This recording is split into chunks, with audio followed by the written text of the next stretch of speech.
good thing. It fits right where the OEM harness came out of, so that's a plus. And then we got about this much in there. We can actually pull more back through if we want, if we need to. I actually pushed a bunch through. Figure I'd rather have it in here than out there. I can loop it around here and hide it underneath the dash. Relays and everything are in here. Everything in here to run it. So right now we could literally just, once we get everything plugged in and a few things welded in to go with the FuelTech sensors, we can plug it in and get ready to start the car. I mean, I figured this would save some time, and it has.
All right, everybody, all the wiring's in here. Everything's gonna make it to its destination where we're gonna put it at, but the fuel sensor. Now the fuel we're gonna do over there. Now we might buy a Y and Y it and keep the gauge on it, as well as putting the FuelTech pressure sensor on it. But I say we're probably just gonna set it with that, pull that off, put the FuelTech sensor in there and plug it in. It's only a little bit that we have to extend it. It's like a 2-wire, like the temp sensor here, the air temp. So we'll just have to get in here and extend it. We could depin it here and then repin it, which slab will be what I'll probably do. You can actually buy these GM pins just at your local AutoZone as well, and just pin it like that. We'll also have to take this out, take this hole off, which I'm probably not going to take this one off. Well, I'll take it off, but take it all out, have this stuff all welded in the back.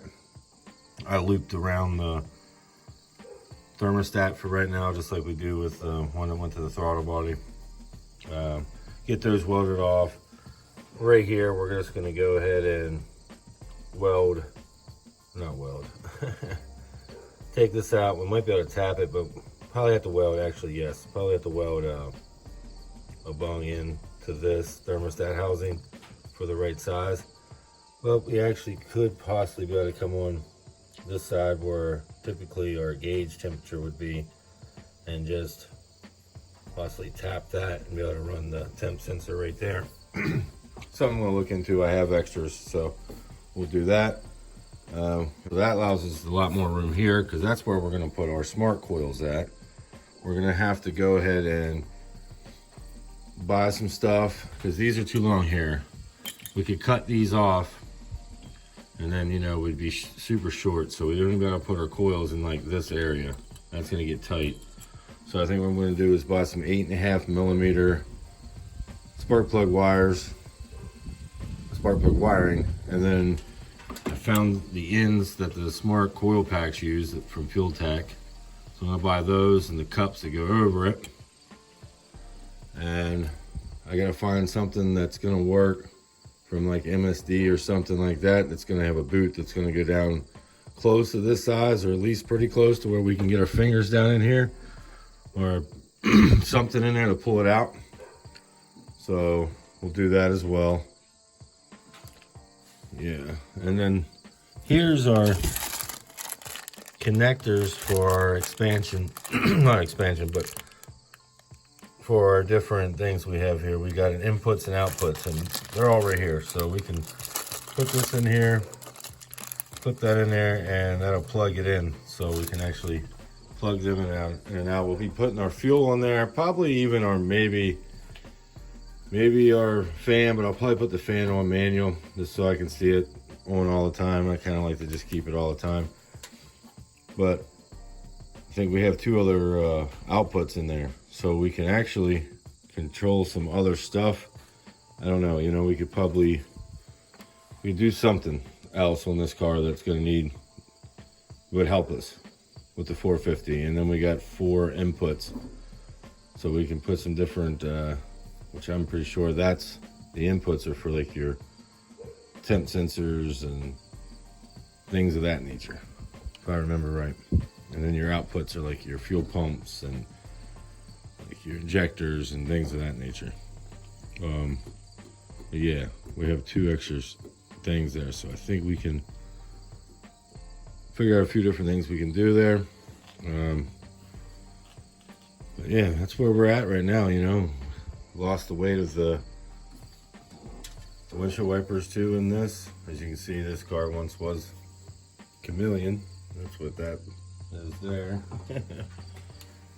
So we'll got all that. And then I got the wipers themselves, the original Hyundai wipers. We're gonna put those over onto the silver car, so that looks better. And then we're gonna find some plugs, like rubber plugs, put over this, put over that.